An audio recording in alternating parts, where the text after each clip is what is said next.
Fajar menyelinap perlahan di atas gurun Negev, membasuh bukit-bukit tandus dengan cahaya keemasan yang pucat, seolah langit sendiri ragu menyinari hari yang akan datang. Kota kecil Dimona masih terlelap, tak menyadari bahwa pagi ini bukanlah awal biasa. Jauh di balik pagar listrik dan kubah beton baja, kompleks nuklir tersembunyi berdiri seperti raksasa yang tertidur dalam mimpi buruknya sendiri. Asap tipis sudah mulai keluar dari salah satu cerobong reaktor, namun tak seorang pun yang memperhatikan. Belum. Dokter Eli Ben David berdiri terpaku di ruang kontrol, matanya menatap layar monitor yang berkedip aneh. Ia telah bekerja selama 2 dekade di pabrik itu, namun pagi ini ada sesuatu yang berbeda. Sensor tekanan inti menunjukkan fluktuasi yang tak wajar, panas meningkat tanpa sebab, dan sistem pendingin otomatis tidak merespons. Operator di sekitarnya berusaha tetap tenang, tapi suara-suara mereka gemetar, dan jari-jari mereka terlalu cepat menari di atas keyboard. Sebuah keheningan aneh menggantung di udara, seperti detik sebelum lonceng maut berdentang. Ada sesuatu yang tidak seharusnya hidup di dalam sana, gumam Eli pelan, hampir tak terdengar, namun kalimat itu menembus udara seperti kabut racun. Sejak proyek Citra Ahra, eksperimen penggabungan fusi eksotik yang disebut-sebut bisa menggantikan bom nuklir biasa, dimulai, Eli merasa ada sesuatu yang menyimpang. Ia telah memperingatkan Dewan Keamanan, tetapi semua laporan ditekan, semua protes diredam. Hari ini, semua ketakutannya mewujud dalam bentuk angka-angka yang melonjak liar di layar monitor. Tiba-tiba alarm merah meraung, membelah keheningan pagi seperti lolongan makhluk yang terluka. Lampu darurat menyala serentak, dan suara automated override menyalak di seluruh kompleks. Reaktor 4 kegagalan sistem inti, prosedur evakuasi dimulai. Di luar, sinar matahari baru menyentuh kota Dimona yang masih tenang. Anak-anak bersiap berangkat sekolah, pedagang membuka kios, dan burung-burung terbang melintasi langit yang tak tahu bahwa di bawahnya, neraka baru saja terbangun. Eli berlari menuju ruang server cadangan. Ia tahu, jika ia tak menghentikan pelepasan reaktor secara manual, tidak hanya pabrik, tapi seluruh Israel Selatan bisa musnah dalam waktu kurang dari 1 jam. Namun setiap lorong yang ia lewati dipenuhi asap dan api kecil mulai menjilat dinding. Ini bukan hanya reaktor yang gagal, pikir Eli. Ini adalah sesuatu yang tidak seharusnya pernah disentuh manusia. Bau logam terbakar dan ozon membuat paru-parunya sesak, namun ia terus berlari. Di luar fasilitas, tentara mulai mengepung area. Mereka diberi perintah untuk menutup seluruh informasi, bahkan dengan kekerasan. Para ilmuwan yang berhasil keluar dicegat, dicatat, dibungkam. Sementara itu, satelit meteorologi mulai mencatat perubahan anomali suhu dan pancaran radiasi mikro di atmosfer sekitar gurun. Tetapi dunia belum tahu, masih ada jam-jam tenang yang menyamar sebagai pagi biasa, saat kota-kota terdekat masih bernapas lega. 1 jam lagi, tidak akan ada lagi fajar di atas Dimona. Hanya langit yang terbakar, pasir yang menjadi kaca, dan bayangan manusia yang hangus di tanah suci. Dan dari kedalaman hatinya yang retak, Eli tahu, ini bukan kutukan dari luar, ini adalah karma, hasil dari kesombongan manusia yang mengira bisa mengendalikan api para dewa. Satu ledakan kecil menggema dari bagian barat fasilitas, seperti batuk tajam dari monster logam yang terlalu lama ditekan. Lampu darurat menyala merah menyilaukan. Sirine meraung, bukan sekadar peringatan teknis, ini jeritan mekanis yang menandai dimulainya kehancuran. Dokter Eli terpaku beberapa detik, otaknya menolak menerima kenyataan yang tergambar di layar. Inti reaktor prototipe telah retak. Celah mikroskopik di dinding penahan telah dilewati oleh energi yang tak dapat dikendalikan manusia. Sebuah suara kecil dalam dirinya berkata, ini bukan kesalahan, ini karma yang mewujud dalam bentuk panas dan partikel mematikan. Di luar, langit mulai berubah warna. Awan merah tua membentuk pusaran perlahan, seperti darah diaduk dalam air. Beberapa warga Dimona yang terbangun lebih awal menatap ke langit dengan ketakutan, tidak memahami fenomena aneh yang terjadi. Burung-burung menghilang, hewan-hewan peliharaan menggonggong, melolong, dan berlari tanpa arah. Matahari seolah malu menampakkan diri, bersembunyi di balik kabut yang kini membawa lebih dari sekadar kelembaban. Ia membawa kematian yang belum bernama. Sistem interkom meledakkan suara dari kepala keamanan fasilitas, evakuasi level 3. Semua personel menuju ruang isolasi. Ini bukan latihan, tapi Eli tahu, ruang isolasi tidak akan menyelamatkan siapapun. Reaktor eksperimental itu menggunakan bahan eksotik yang tak pernah diuji coba secara penuh. Ia telah memperingatkan petinggi, tetapi mereka lebih tertarik pada janji kekuatan tak terbatas dan dominasi teknologi. Sekarang, harga dari kesombongan itu sedang ditagih oleh hukum alam yang tak bisa disuap. Di ruang kontrol, salah satu teknisi muntah di lantai. Seorang lainnya menangis, memanggil nama anaknya melalui telepon yang sudah kehilangan sinyal. Kaca besar yang menghadap ke reaktor mulai retak, bukan karena tekanan, tetapi karena suhu yang mendadak naik drastis. Mesin-mesin berbunyi seperti rintihan makhluk purba yang terbangun dari tidur ribuan tahun. Eli, dengan langkah gontai, meninggalkan ruang kontrol. Ia tahu waktunya tinggal hitungan menit. Tapi sebelum pergi, ia mengambil satu dokumen rahasia, berkas tentang proyek D9, file yang bahkan sebagian besar staf tak pernah tahu keberadaannya. Di luar kompleks, pasukan militer mulai menutup jalan raya. Helikopter melayang rendah di atas kota. Tapi tidak ada pengumuman, tidak ada siaran resmi. Pemerintah memilih diam, menutup mulut rakyatnya dari kebenaran yang sedang tumbuh seperti jamur beracun. Di sebuah sekolah dasar hanya 2 km dari fasilitas, anak-anak baru saja mengibarkan bendera. Guru mereka memimpin lagu kebangsaan tanpa tahu bahwa gelombang radioaktif tak kasat mata tengah bergerak cepat menuju mereka. Retakan pertama di langit tampak jelas pukul 7.24 pagi. Sebuah garis putih menyala menembus awan, seperti luka terbuka di langit Tuhan. Mereka yang melihatnya dari kejauhan mengatakan bentuknya seperti mata raksasa yang menatap ke bawah, menilai dosa-dosa manusia. Eli berhenti sejenak di luar pintu utama. Ia menatap langit itu dan berbisik lirih, kita pantas mendapatkannya. Dan di kejauhan, suara ledakan utama akhirnya terdengar, dalam gema rendah yang bukan sekadar suara, tetapi getaran yang menjalar ke dalam tulang, menembus bumi, dan menandai bahwa dunia yang lama baru saja mulai hancur. Tel Aviv, pukul 8.15 pagi. Matahari telah tinggi, tapi bayangan tak lagi muncul di trotoar. Orang-orang menatap ke bawah, heran melihat kaki mereka tidak diiringi siluet. Cahaya yang turun dari langit bukan lagi cahaya biasa, ia mentah, kasar, dan terlalu terang. Seperti sinar yang lahir bukan dari matahari, melainkan dari luka besar di atmosfer yang dibelah oleh ledakan di Dimona. Beberapa warga mulai merasakan panas aneh di kulit mereka.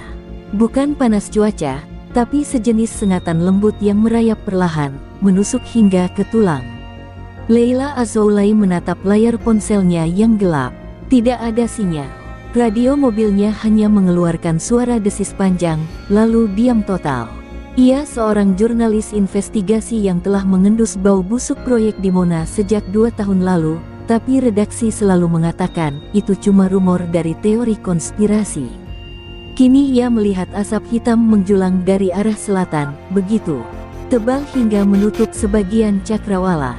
Ia memutar mobilnya, menembus arus lalu lintas yang mulai kacau.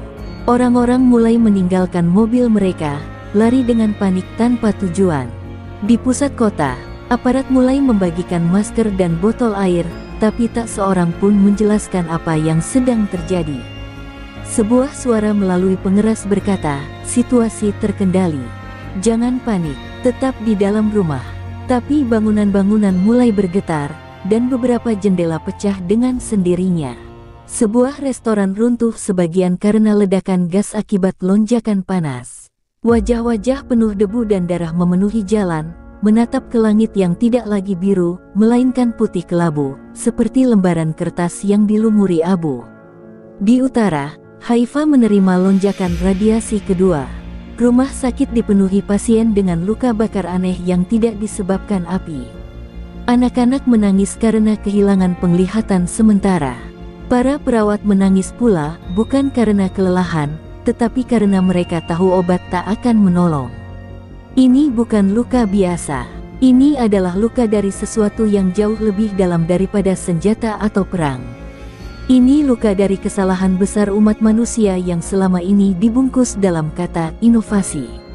Sementara itu, di ruang bawah tanah salah satu gedung pemerintah, sekelompok jenderal dan ilmuwan panik memeriksa grafik yang menunjukkan penyebaran awan radioaktif. Salah satu ilmuwan berkata dengan suara gemetar, "Ini bukan reaksi nuklir biasa. Ada partikel yang belum pernah kita temui." Salah satu jenderal menggebrak meja, "Matikan semua siaran.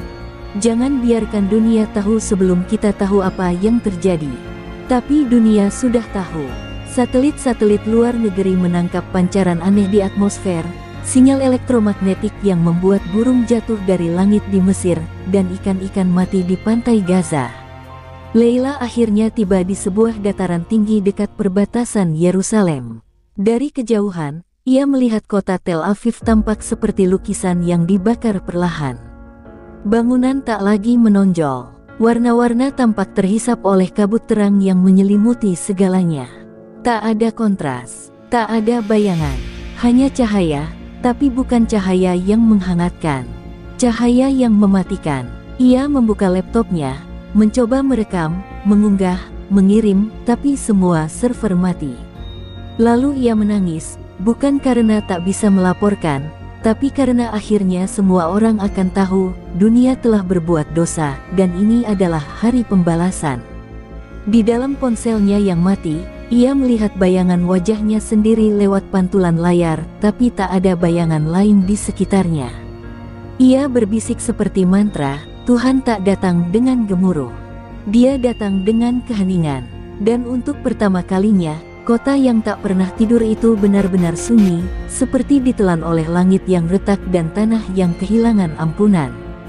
Di sebuah desa kecil yang terletak tak jauh dari tepi laut mati, yang kini berubah menjadi cermin panas berwarna tembaga, seorang bocah lelaki berjalan sendirian di antara bangunan lumpur yang telah hancur. Usianya tak lebih dari 9 tahun. Kakinya telanjang, tubuhnya berlumur debu asin dan pasir. Ia tak menangis, matanya kosong, namun tidak buta. Di sekelilingnya, mayat-mayat membusuk dalam diam, dan air laut mati yang pernah asin itu kini bergelembung seperti sup neraka. Ia adalah satu-satunya yang masih berdiri, dan tak ada siapapun yang tahu mengapa ia hidup, sementara ratusan lainnya hangus oleh radiasi yang membakar dari dalam.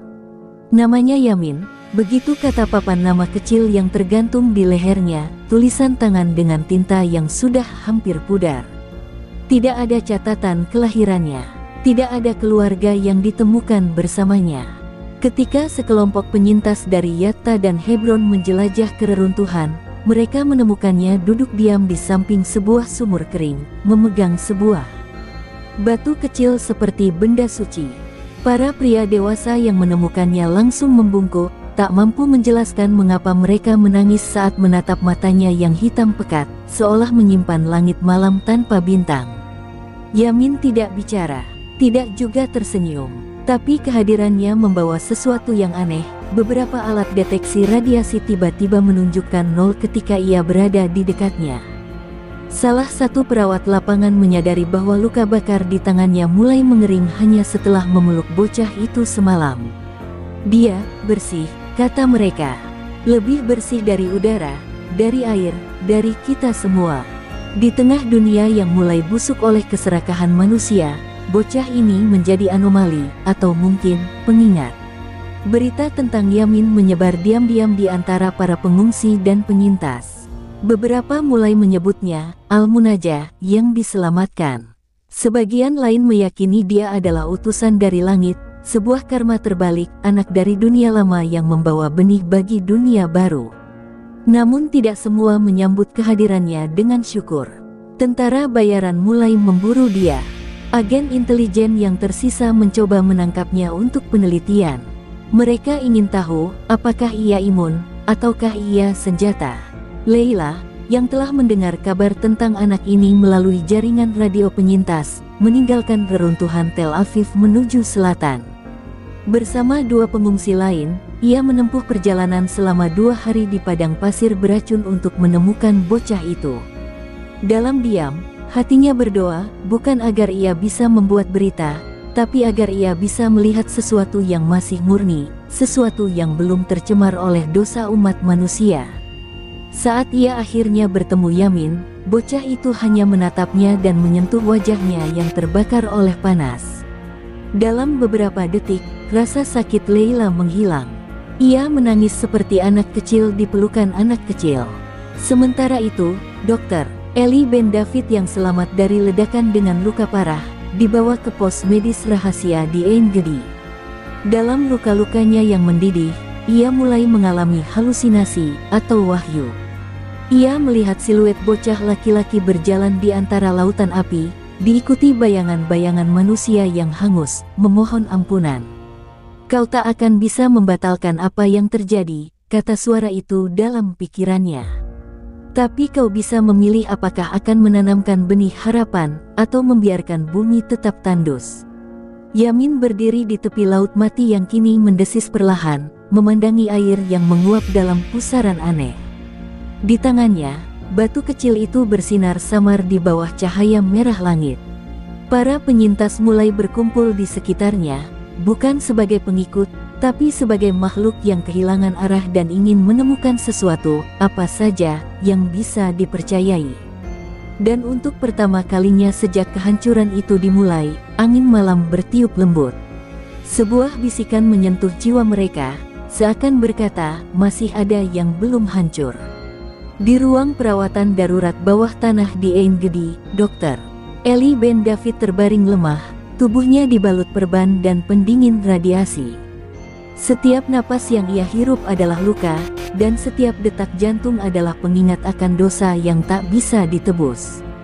Di sekelilingnya, dinding-dinding beton lembab bergema oleh suara tangisan para korban yang selamat, beberapa tanpa anggota keluarga, beberapa tanpa kulit. Tapi tak satu pun dari mereka tahu bahwa pria renta yang berbaring di ranjang sudut ruangan itu adalah salah satu arsitek dari bencana yang melanda mereka.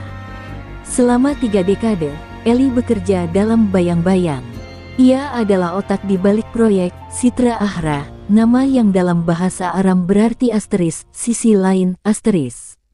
Proyek itu lahir dari obsesi akan kekuasaan tak terbatas, didanai dengan anggaran rahasia dan dijalankan dengan teknologi yang bahkan belum dipahami. Tujuannya, menciptakan reaktor nuklir dengan sumber energi dimensi ekstrafisikal. Dalam laporan resmi, itu hanya disebut eksperimen Dimona. Tapi Eli tahu, yang mereka coba kendalikan bukan energi, melainkan batas antara dunia materi dan sesuatu yang jauh lebih gelap. Ia teringat malam saat mereka pertama kali berhasil membelah lapisan kelima, dimensi tak kasat mata yang diyakini hanya ada dalam teori medan kuantum ekstrim. Seorang teknisi langsung kehilangan akal, matanya buta permanen walau tak ada ledakan. Seekor tikus percobaan berubah menjadi abu dalam 3 detik setelah dilewatkan ke dalam ruang reaktor. Tapi mereka tetap melanjutkan, karena hasilnya menjanjikan, energi yang tak pernah padam, tak pernah berhenti. Dan pemerintah menginginkan hasil. "Bukan tugasmu untuk takut," kata direktur proyek waktu itu. "Tugasmu adalah menciptakan." Di hari ledakan itu, Eli tahu semuanya telah keluar kendali. Tapi jauh sebelum itu, ia sudah merasakan ada sesuatu yang salah. Setiap kali sistem reaktor distabilkan, akan muncul suara, frekuensi aneh, seperti bisikan dalam bahasa yang tak dikenal. Para teknisi mengira itu gangguan sonar atau kesalahan sensor. Tapi Eli mendengarnya dengan jelas, seperti doa yang diputar terbalik. Dan dalam setiap uji coba, dunia di sekitar reaktor berubah sedikit demi sedikit, tanaman menjadi kering, hewan-hewan menghilang dari area 20 km. Dimona mulai ditinggalkan perlahan, tapi tak satu pun berita keluar. Semuanya disapu bersih dari laporan publik. Kini, di ranjang sempitnya, Eli menatap langit-langit yang retak dan bertanya-tanya, apakah ia masih manusia, ataukah hanya bagian dari eksperimen yang ia ciptakan sendiri. Dalam pikirannya, wajah Yamin muncul, anak misterius yang muncul dari laut mati, dari tempat paling mati di dunia, namun membawa kehidupan bagi luka yang tak bisa disembuhkan. Ia melihat matanya dalam mimpi. Hitam, sunyi, tapi tidak jahat. Dan Eli merasakan sesuatu yang belum pernah ia rasakan sejak ia mengkhianati dirinya sendiri, harapan. Leila tiba di pos medis malam itu, membawa Yamin dalam pelukan. Ketika bocah itu masuk ke ruangan, alat-alat medis langsung mendesis dan mati. Cahaya lampu menggigil, lalu padam, meninggalkan Eli dan Yamin dalam remang-remang. Tanpa berkata sepatah pun, Yamin berjalan mendekat, menatap wajah Eli. Tidak ada kemarahan, tidak ada tuduhan, hanya diam. Lalu ia menyentuhkan batu kecilnya ke dada Eli, dan sesuatu dalam tubuh tua itu berubah. Luka-lukanya tidak sembuh, tapi rasa sakitnya menghilang. Namun lebih dari itu, ia mulai menangis. Untuk pertama kalinya dalam hidupnya, Eli meminta maaf, bukan kepada siapapun di ruangan itu, tapi kepada dunia. Suaranya serak, nyaris tak terdengar. Saya pikir saya bisa menggenggam kekuatan Tuhan, tapi yang saya ciptakan hanyalah pintu ke neraka. Yamin tidak menjawab, tapi saat ia meletakkan batu kecil itu di sisi kepala Eli dan berbalik pergi, sebuah gelombang hangat menyebar dari tempat itu. Leila menutup mata. Ia tahu, walaupun dunia belum selamat, benih penebusan telah ditanam di tanah paling kering. Desas-desus tentang kehancuran Israel menyebar seperti gelombang panas melintasi Timur Tengah. Namun yang tersebar bukan sekadar kabar kehancuran, melainkan bisikan, kata-kata samar yang terdengar di antara radio rusak, lewat gema lorong masjid tua, dan dalam mimpi anak-anak. Kota-kota di Yordania, Lebanon, dan Mesir melaporkan fenomena aneh, suara berdesir di dinding, bisikan dalam bahasa yang tak dikenal, dan jam-jam digital yang membeku tepat pukul 7.24 waktu ledakan di Mona. Mereka menyebutnya jam kutukan asteris. Tidak ada siaran berita resmi. Tidak ada negara yang mengakui apa yang sebenarnya terjadi. Tapi semua orang tahu, sesuatu telah robek di pusat dunia. Di Kairo, para astronom sipil melihat langit menjadi redup meski tidak ada awan. Di beberapa malam, bintang-bintang bergerak lambat, seperti menari dalam pola yang tak dikenal manusia. Seorang pemuda tuli mendadak bisa mendengar, tapi bukan suara manusia, melainkan nyanyian sunyi yang datang dari arah barat. Ketika ditanya apa yang ia dengar, ia hanya menulis satu kata, perintah. Orang-orang mulai takut tidur. Mereka bermimpi tentang kota-kota Israel yang hancur dan terbakar, tapi dalam mimpi itu, kota-kota tersebut berbicara dengan suara rumah, suara jalanan, suara tembok yang runtuh. Lihat apa yang kalian diamkan. Di Istanbul, imam-imam tua membaca Al-Quran dengan suara gemetar. Beberapa ayat terdengar lebih keras dari yang lain, seolah dilantunkan dari dua dimensi. Surat Az-Zalzalah, Ar-Rahman, dan Yasin menjadi ayat yang paling sering dibaca. Di bawah tanah Hagia Sophia, penggali reruntuhan menemukan sebuah ruang yang selama ratusan tahun tersembunyi. Dindingnya bergetar perlahan. Salah satu peneliti mengatakan ruangan itu seperti sedang bernapas. Tapi tak ada udara, tak ada mesin. Hanya dinding batu, dan suara-suara pelan seperti bisikan dari arah Israel. Leila, bersama Yamin dan beberapa penyintas, tiba di reruntuhan Beersheba. Mereka melewati puing-puing kota yang seperti dilukis ulang oleh kematian. Bangunan mencair seperti lilin, jalanan retak seperti punggung bumi yang tersayat. Tapi di tengah semua itu, beberapa orang mulai muncul. Mereka yang menghilang sejak hari ledakan, kini berdiri dalam diam, tubuh mereka tak utuh, wajah mereka pucat, namun mata mereka terbuka. Mereka tidak berbicara, tapi mulut mereka bergerak. Dan Leila mulai menyadari, mereka sedang menyampaikan pesan yang bukan untuk didengar telinga, tapi untuk dipahami jiwa. Yamin mendekati salah satu dari mereka, seorang perempuan tua yang separuh tubuhnya terbakar. Ketika tangan mungilnya menyentuh dahi si perempuan, sebuah ledakan cahaya muncul sejenak dan Leila melihatnya. Sebuah kotak emas, bukan nyata, tapi bukan pula ilusi. Kotak itu menggantung di antara dunia, bergetar dalam frekuensi yang hanya bisa ditangkap oleh mereka yang terbuka. Yamin bukan sekadar anak ajaib, ia adalah semacam kunci atau portal. Dan mereka yang bersamanya mulai bisa melihat dunia lama sedang sekarat, tapi dunia baru belum siap lahir. Sementara itu, Dr. Ellie menuliskan pengakuan terakhirnya dalam selembar kertas bekas grafik reaktor. Ia tak akan bertahan lama. Tapi tulisannya adalah peringatan, apa yang kami buka bukan dimensi, melainkan kesadaran tertua dari bumi.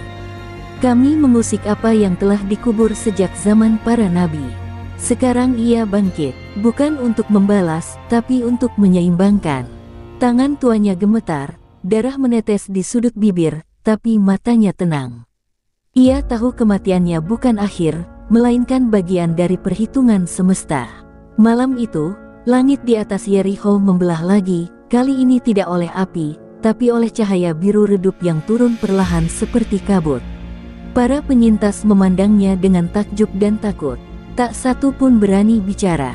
Tapi dari setiap kota yang terbakar, suara mulai muncul, lirih, pelan, namun serempak. Kota-kota yang dulu dibangun di atas kebohongan dan dosa, kini menyuarakan kebenaran yang dikubur terlalu dalam. Apa yang kalian tabur, kini kalian tuai. Apa yang kalian abaikan, kini menghakimi. Di bawah langit yang kini tak lagi biru, melainkan kelabu dengan semburat ungu yang aneh, para penyintas mulai berkumpul di dataran tinggi dekat reruntuhan Yerusalem.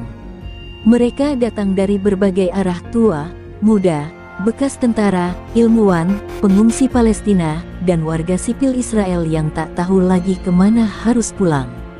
Tidak ada yang memimpin, tidak ada yang bicara, tapi mereka tahu mereka dipanggil. Sesuatu dalam udara membawa mereka ke sana, seolah tanah itu sendiri berbisik dalam getaran sunyi, datanglah, hadapilah. Leila berdiri di tengah mereka, bersama Yamin. Bocah itu kini lebih tenang, namun juga lebih jauh. Ia berbicara sedikit, matanya lebih sering menatap tanah atau langit, seolah mendengar dua dunia sekaligus.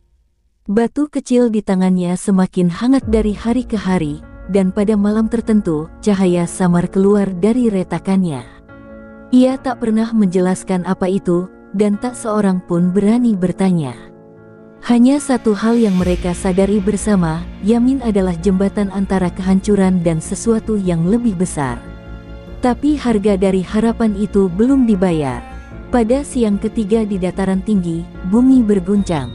Bukan gempa, bukan ledakan, tapi seperti denyut nadi dari perut planet ini sendiri.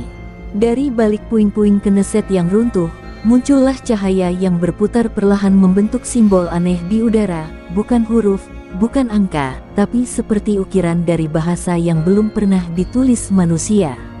Satu persatu, orang-orang yang hadir mulai melihat kembali bagian dari masa lalu mereka.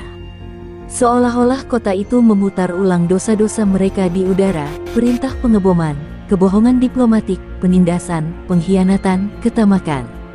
Semua dibuka. Tidak untuk dihukum, tapi untuk disaksikan.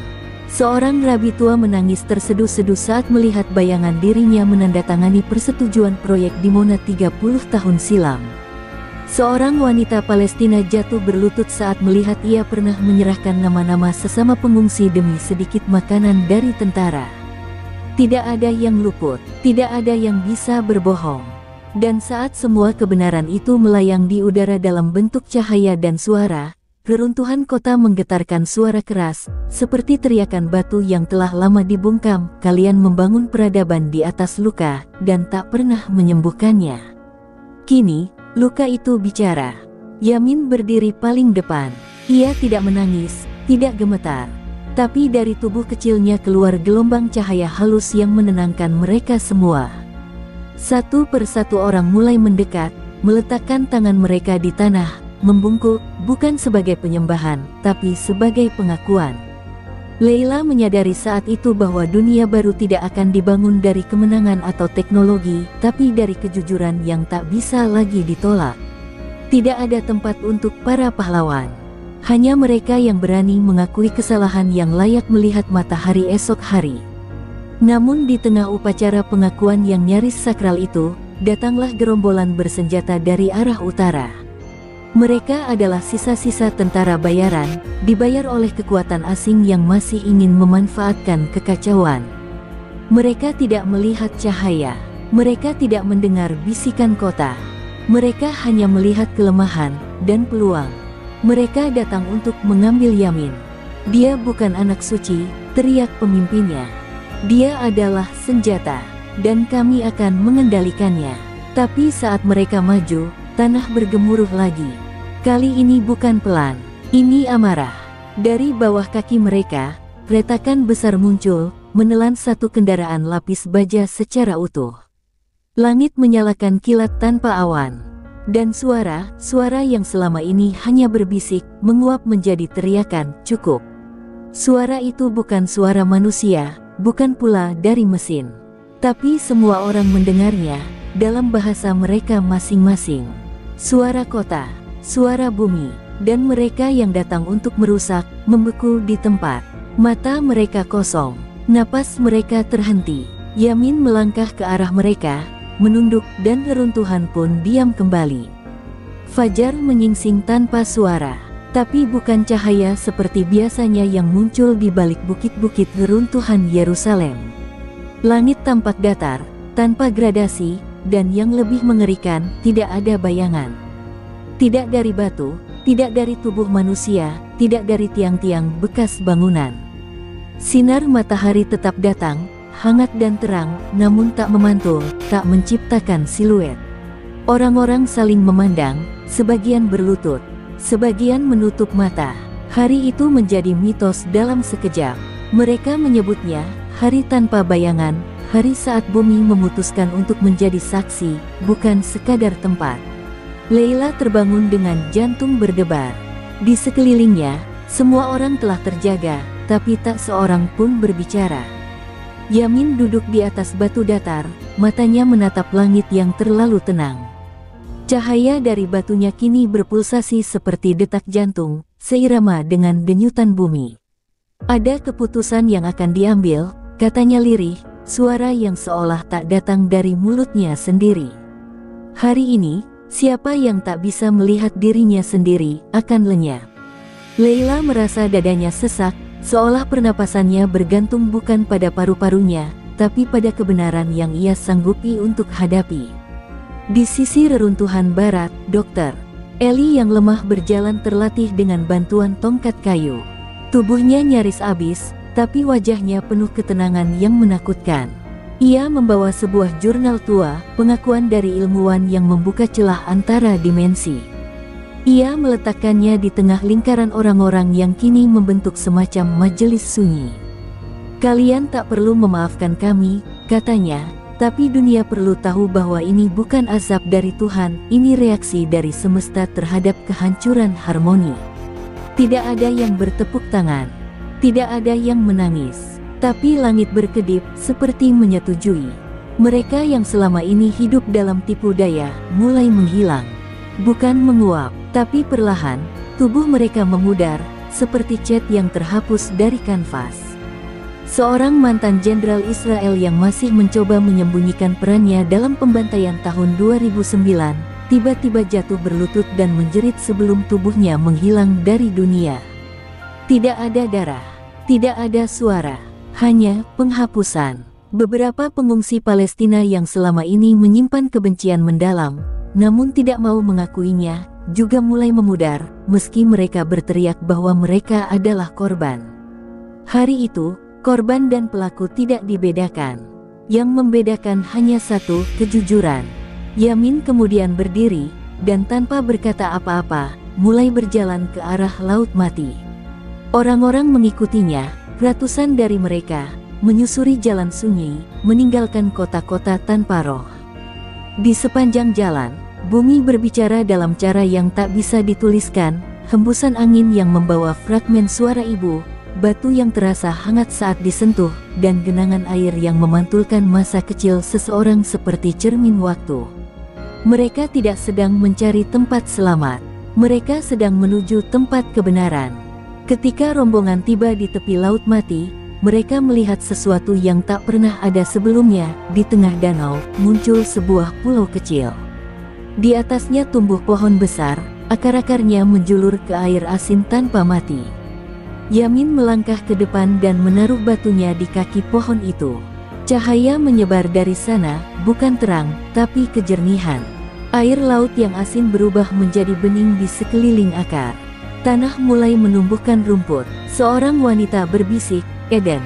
Tapi tidak ada yang menjawab. Karena semua sedang menangis, bukan karena kehilangan, tapi karena akhirnya mereka merasa dilihat sepenuhnya. Hari itu berakhir tanpa senja. Matahari tidak terbenam, ia hanya meredup perlahan. Tidak ada malam, tidak ada gelap, hanya kesadaran. Mereka yang bertahan di dunia ini bukan lagi orang kuat, bukan yang suci, bukan pula yang benar. Tapi mereka yang berani menatap dirinya sendiri, utuh dan telanjang. Hari tanpa bayangan bukan hari kehancuran. Ia adalah hari pengadilan yang tak butuh hakim. Hari ketika bumi tidak lagi bicara kepada umat manusia, tapi meminta manusia bicara jujur pada dirinya sendiri. Langkah mereka kini tak lagi diarahkan oleh peta atau kompas. Mereka berjalan mengikuti sesuatu yang tak kasat mata, bisikan dalam napas angin, suara dari akar pohon, atau kadang gema samar dalam dada mereka sendiri. Yamin berjalan paling depan, diam namun tak bisa diabaikan, seperti lilin yang menuntun mereka di koridor waktu. Orang-orang telah membuang nama. Di jalanan sunyi itu, tak ada lagi yang memanggil Eli, Leila, Jamal, atau David. Mereka hanya menatap satu sama lain dan tahu, nama adalah warisan dunia lama. Dunia yang telah musnah. Di sepanjang perjalanan menuju perbatasan padang gurun terakhir, reruntuhan kota-kota tua berdiri seperti nisan raksasa. Dinding-dinding rumah penuh ukiran tangan, bukan tangan manusia, tapi seperti bekas luka bumi yang mengingat siapa saja yang pernah tinggal di sana. Beberapa orang mencoba mencatatnya, menyalin simbol itu ke kertas. Tapi ketika dibaca ulang, tulisan itu berubah, tak pernah sama dua kali. Bahasa ini hidup, kata seseorang. Ia memilih siapa yang bisa memahaminya. Bahasa dari ujung dunia, tempat nama tak lagi diperlukan. Di malam ketiga, langit membuka celah. Tapi bukan petir atau cahaya yang keluar darinya, melainkan suara-suara dari mereka yang telah hilang. Bukan arwah, lebih seperti gema jiwa. Suara anak-anak yang hilang di kamp pengungsian. Suara ilmuwan yang terbakar di reaktor di Mona. Suara ibu-ibu yang tertanam di bawah puing tanpa sempat memeluk anaknya. Mereka tidak meminta keadilan. Mereka hanya berkata, "Ingat kami. Tapi jangan jadikan kami alasan untuk membenci." Dan untuk pertama kalinya, bahkan batu pun menangis.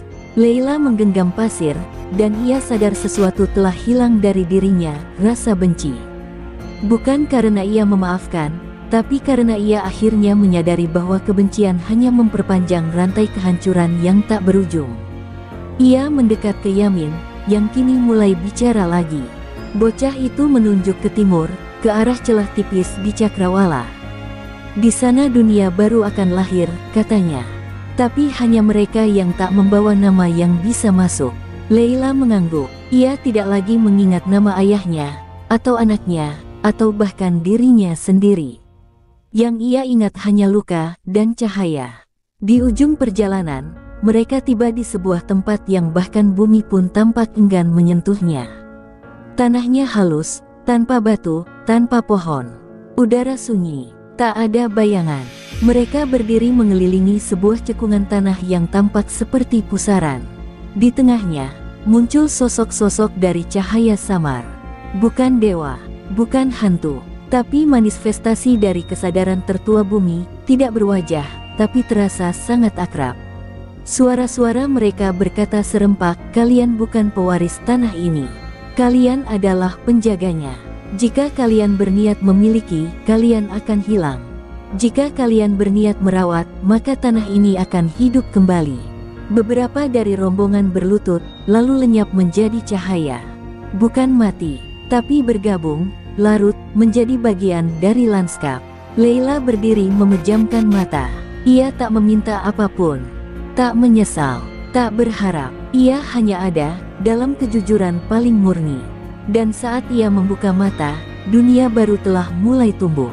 Bukan dengan bangunan atau bendera, tapi dengan keheningan, rumput liar, dan cahaya pagi yang perlahan kembali menciptakan bayangan untuk pertama kalinya sejak kehancuran. Di ujung dunia itu, tak ada nama, tapi ada kehidupan yang tak lagi perlu dijelaskan. Hari itu datang tanpa kalender. Tidak ada tanggal, tidak ada catatan waktu. Langit hanya perlahan membuka warna emas pudar, seperti kelopak mata bumi yang akhirnya terjaga dari tidur panjang penuh luka. Di lembah tempat mereka terakhir berkumpul, tempat nama telah diluruhkan, tempat waktu melarut seperti garam dalam air, tanah mulai berdenyut pelan. Bukan gempa, tapi seperti napas pertama seorang bayi, lembut, penuh janji. Mereka yang tersisa berdiri dalam diam, menyaksikan bagaimana bumi, setelah sekian lama disakiti, akhirnya membuka dadanya kembali, bukan untuk dihuni, tapi untuk dipahami. Yamin berdiri di tengah cekungan. Wajahnya tidak lagi seperti bocah, bukan pula seperti orang dewasa. Ia tampak seperti cermin, memantulkan wajah siapapun yang menatapnya, tapi tidak menyimpan bayangan. Batu yang dulu menyala di tangannya kini telah menyatu dengan kulitnya, menjadi semacam urat bercahaya di pergelangan tangannya. Ia mengangkat tangan perlahan, dan cahaya lembut mengalir ke tanah, membentuk aliran seperti sungai Halimun. Dari celah-celah tanah retak, tumbuh rumput, bukan hijau biasa, tapi biru kehijauan, warna yang belum pernah dilihat siapapun. Bumi menumbuhkan dirinya kembali, bukan untuk masa depan, tapi untuk pengakuan. Leila menatap langit, dan untuk pertama kalinya sejak semuanya runtuh, ia merasa ringan. Ia telah kehilangan suami, anak, rumah, bahkan namanya sendiri. Tapi rasa kehilangan itu tak lagi menyakitkan. Ia seperti seseorang yang membakar surat-surat cinta lama, bukan untuk melupakan, tapi untuk melepaskan. Di sampingnya, seorang pria tua, mungkin dulu seorang musuh, mungkin dulu saudara, menggenggam tangannya tanpa berkata sepatah pun. Mereka tidak butuh penjelasan. Bumi telah menjelaskan segalanya. Bukan lewat suara, tapi lewat perasaan yang tak bisa dilawan. Dari kejauhan, keruntuhan kota-kota lama mulai tertutup oleh kabut. Tidak seperti kabut biasa, ini lebih seperti kain penutup luka. Setiap bangunan, setiap monumen kekuasaan dan penjajahan, perlahan menghilang dari pandangan, seolah bumi memilih untuk melupakan bagian-bagian yang tidak bisa diperbaiki. Tapi suara-suara masa lalu tetap hidup. Mereka bergaung lembut dalam hembusan angin, dalam gemericik sungai baru, dalam gemetar daun yang belum sepenuhnya tumbuh. Sejarah tidak dihapus, tapi tidak lagi dijadikan senjata. Langit akhirnya menciptakan kembali bayangan. Tapi kini bayangan tidak menempel pada tubuh. Ia melayang pelan di samping setiap orang, seperti kembaran diam yang tidak lagi menilai, hanya menemani. Setiap orang berjalan dengan dua tubuh, yang nyata dan yang bayangan. Tapi tidak ada rasa takut. Mereka tahu kini setiap langkah mereka akan disaksikan, setiap keputusan akan tercermin. Mereka tidak lagi sendirian dalam diri mereka sendiri. Dunia tidak menghakimi, tapi juga tidak lupa. Yamin, pada akhir hari itu, berjalan ke arah Cakrawala. Ia tidak berpamitan, tidak menjelaskan. Tubuhnya perlahan larut ke dalam cahaya, seperti diserap oleh atmosfer baru yang tak kasat mata. Tidak ada yang menangis, tidak ada yang mencarinya. Karena semua tahu, ia telah menjadi bagian dari sesuatu yang lebih besar. Bukan nabi, bukan Mesias, tapi kesadaran itu sendiri, yang selama ini mencoba bicara lewat bencana, lewat kehilangan, lewat cinta, tapi tak pernah benar-benar didengar. Hari itu ditutup oleh suara yang tidak datang dari langit, bukan dari bumi, tapi dari dalam dada setiap manusia, kalian tak akan lagi mewarisi tanah. Kalian akan menjadi tanah. Maka rawatlah diri kalian sendiri, sebagaimana kalian dulu gagal merawat dunia. Dan bumi pun bersaksi, bukan sebagai korban, bukan sebagai penguasa, tapi sebagai sahabat lama yang akhirnya dimengerti. Dunia baru pun lahir, tanpa nama, tanpa negara, tanpa janji palsu. Hanya manusia, yang akhirnya menjadi manusia.